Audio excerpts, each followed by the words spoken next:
Isaiah 34 is a powerful and sobering prophecy of God's final judgment on all nations that oppose him, with a special focus on Edom, representing those who rebel against his people and his righteousness.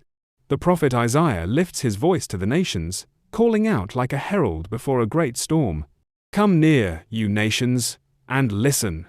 Pay attention, you peoples of the earth. The heavens grow silent as the Lord summons the whole world, for this is not a local judgment, but a universal reckoning. God's anger burns against the armies of the earth.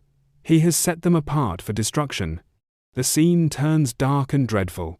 The slain cover the ground, their stench rises, and the mountains melt with their blood. Even the stars above seem to fade, for the Lord's sword is drenched in judgment. Then Isaiah's vision narrows upon Edom, a symbol of the nations that hate God's people. The Lord's sword descends upon it, bringing ruin and fire. Its land becomes soaked with blood and fat from the sacrifices of judgment, a grim image of divine wrath poured out. Edom's land turns into a desolate wasteland, burning night and day. Its smoke rises forever. Once it was filled with proud cities and warriors, but now it becomes a home for owls, jackals, vultures, and wild creatures. The lines of rulers are erased, the nobles vanish, and no kingdom is left to claim it.